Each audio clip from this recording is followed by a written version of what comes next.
What is good guys though? And we are now back though with another new video. Na naman tayo mga tol. So today guys, napakalupit ang ating iba bike check ngayon no.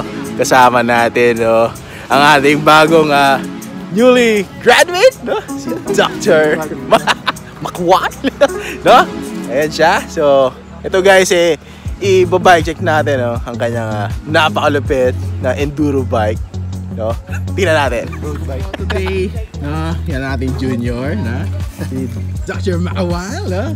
So, Frank, pakilala mo yung sarili mo. Hello. Bali, nagkakita lang kami dito nito.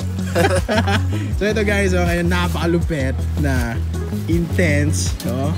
So, i-walk through tayo, ano, ng ating tropa. Sige. Yeah, no? So, start tayo sa frame. So, frame was Intense Tracer 27.5 full carbon. I think 2018 to. Colorways red orange.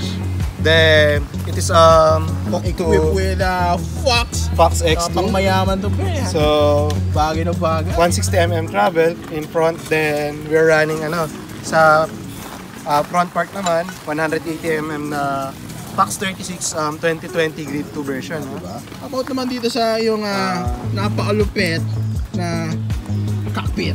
Dito sa cockpit, rental handlebar then paired with the rental stem. So handlebar length is 760. Then yung stem ko is 50mm. 31.8 yung clamping nila. Ilang mm yan? 50mm yung length. Then 31.8 yung clamp. Tapos gamit niya isa sa mga pinaka old school na Shimano Z. Yun, Shimano Z. Quad piston no. So pre, ano tong gamit mo? Bali sa headset, Bisking ito. Ay na, sinagad mo na yan boy. Ano lang yan, kasama lang nasama. Bisking na headset. Bisking yan at yung pinaka solid dito guys yung logo niya. Then yung badge ng intense. Sheesh! About naman dito pre, no? Sa yung gamit na saddle ko, fabric 50s to 1 fabric ating, scoop. Yung Rasta color, kaso kupas na yan. Kasi ito namang dropper mo. Dropper is bike yoke revive. So, ayan, may reset valve siya ng kanya, kaya ito yung ginagamit kasi mula dati. About naman dito sa yung group set, no? Itong sa group set, halo-halo na to eh. Ito, Descendant, crank arm, no? I think 2018 din siya. Tapos gumamit ako na ilang ring mo?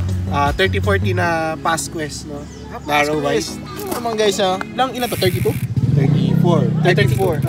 Na-round hindi siya oval, no? Hindi. Siya narrow. Tapos dito naman sa kanyang XT na M8100. M8100 na RD pero bubog na rin eh. Vernier shifter ko, XT din. 12 speed. Kasi ito rin tapos ginamitan ko siya ng cogs na NX siya galing. So kaya NX yung gamit ko para Shimano hub din. Diba? Compatible siya, no?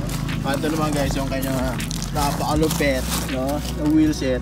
Pero unahin muna natin itong hubs niya. Sa hubs, Chosen 150T. Then, gamit ko lang rin ito 2B. Yeah. 2B.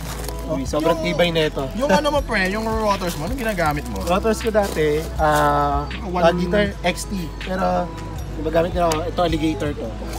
Alligator. Tingnan mo naman guys, no? 180 ba yan? 180 sa rear, 203 sa front. Guys, yung napaka-solid yan, boy. Diba? Tapos yung gulong niya pala ginagamit is Magic Mary. Magic Mary. Na-goods yan, mga tol. So, isang sound check nga dyan, pre. Yeah, Chosen. Ayun, gusto-gusto ng mga friends natin. Diba? Mga goods yan. Okay, so yan guys, no? Mula sa tropa natin, no? Intense Tracer.